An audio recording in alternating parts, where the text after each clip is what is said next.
we decided to mitigate our exposure to the rare earth prices only by expanding into other commodities like fluorspar and copper, and also to have several assets in order to have several options to monetize our assets, either through development or through disposal.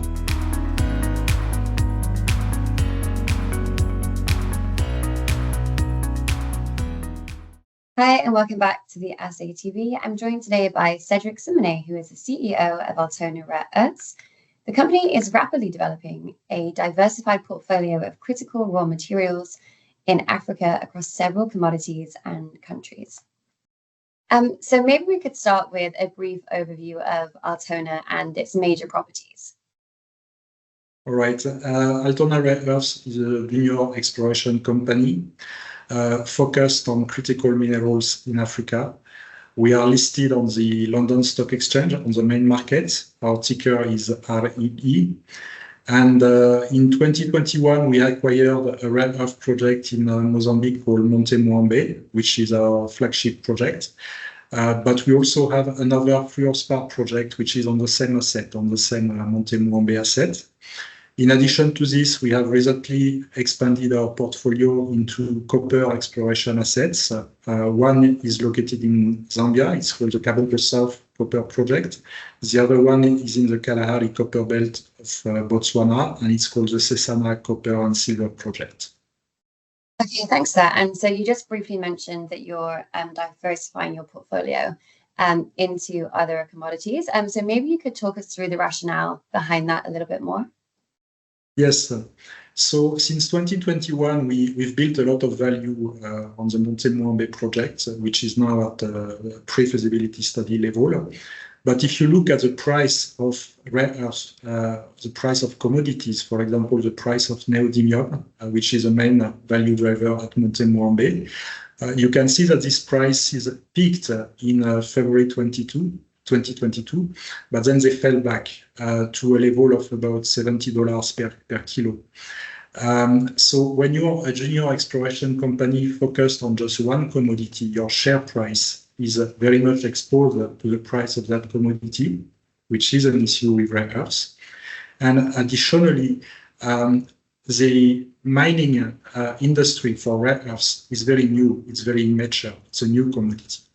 So it's not like copper and gold, where you can have lots of options to develop a project or to monetize it. And for this reason, we decided to mitigate our exposure to the rare earth prices only by expanding into other commodities like fluorspar and copper, and also to have several assets in order to have several options to monetize our assets, either through development or through disposal. And fluorspar is one of the commodities that's talked about least or lesser than other commodities in the industry. So could you tell us more about its uses and... All right. So fluorspar is a very interesting mineral, and it's not the first time I'm exposed to fluorspar. I used to mine fluorspar in France 20 years ago for a company called Sogeren. Oh. And fluorspar is an industrial mineral which is present in every aspect of our lives, because if you want to produce metals like steel, like aluminum, you need fluorspar. Fluorspar is also used to produce hydrofluoric acid, which is the basics of any fluorspar containing chemicals in the industry. For example, refrigeration gases that you find in fridges, that you find in ACs, use fluorine. But importantly, fluorspar is also necessary in the form of fluorine to produce lithium batteries. People don't know that, but to produce one electric vehicle, you need about 45 kilos of fluorspar. So it's also a critical mineral, and it was added to the list of critical minerals in the US, in China, in the EU. And one of the things we like very much with fluorspar is that the prices have been climbing steadily, not peaking and falling like rare earths and lithium. They've been climbing steadily over the past few years, and we think this is very sustainable. Okay, great. So it's less of a volatile commodity, it seems. Exactly. So let's take a closer look at your project, starting with your Monte Muambe Rare Earths project. So the project, as you said earlier, is advancing towards a PFS. Could you talk us through the details of this and what can we expect to see in the coming months? All right, so Monte Muambe, the Rare Earth project, is located in Tete province in Northwest Mozambique. It's a very safe and mature region of Southern Africa. We are just next to the big coal mines of Vulcan and ICVL. Lots of logistic options to railway lines to two different Indian Ocean ports, access to clean energy from the Cahora Bassa hydropower plant, a very good location to have a mining project. And last year we published the maiden mineral resource estimate and a scoping study. The resource estimate stands at 13.6 million tons at 2.42% total rare earth oxide, which is a good start. But we have this resource estimate covers only 2 of 11 targets that we have identified at Monte Muambe. So there is a lot of potential upside for a higher resource statement. We are currently in the pre-feasibility study. We are focusing on two key de-risking aspects for the project. One is obtaining a mining concession, which we have applied for. And we believe that this mining concession will be granted within the next few weeks, so very, very soon. The second aspect is flotation metallurgy. As you know, for rare earth projects, often the most challenging aspect of the project is the metallurgy. So we are putting a lot of focus on this. We are using the services of SGS Lakefields in Canada, who are experts on rare earth metallurgy.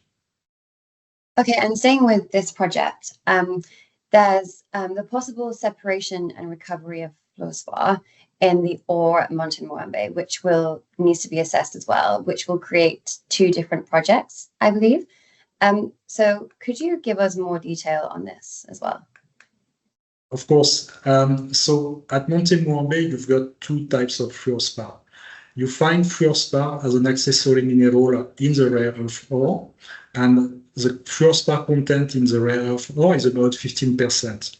So as part of the ongoing metallurgical studies to extract the rare earths, we are also looking at how we can produce a byproduct of fluorspar, which will add revenue to the rare earths. So that's the first aspect.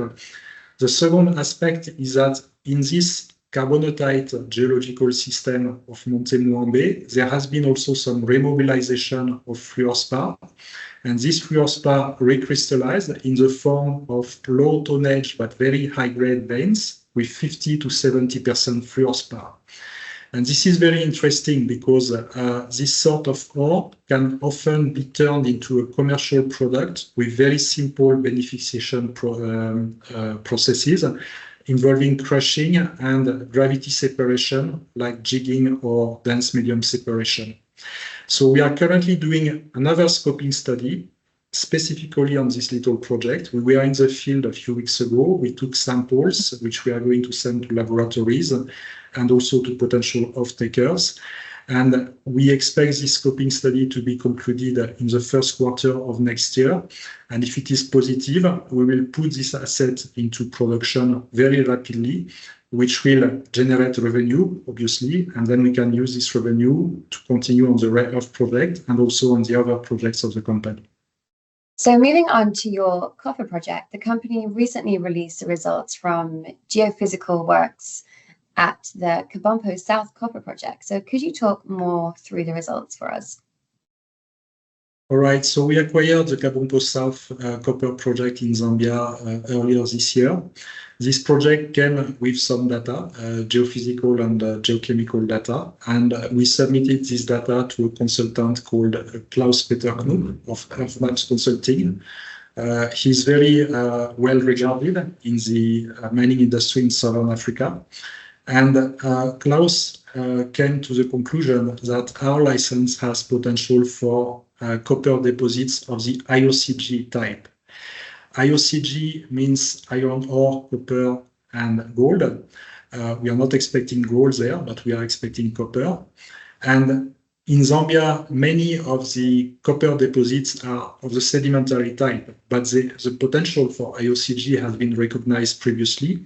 And there is actually one deposit to the east of Kabompo called Kitumba, which has ore reserves of 31.5 million tons with 2.05% copper. And this deposit is actually going into production. They've started the construction of the mine just a couple of months ago. So a lot of potential for IOCG, and for us it's very important as part of the exploration process because Klaus helped us to define the geological model of the project, and this is going to help us to decide on the next steps for exploration. Okay, so very exciting times ahead there as well. So to round up today, could you give us some milestones that investors should be looking out for in the coming weeks and months? All right, so in the short term, the most important milestones will be the mining concession for the grant of the mining concession for Monte Muambe, which will cover both rare earths and fluorite, Fluorspar, because Fluorspar is an associated mineral to the rare earths.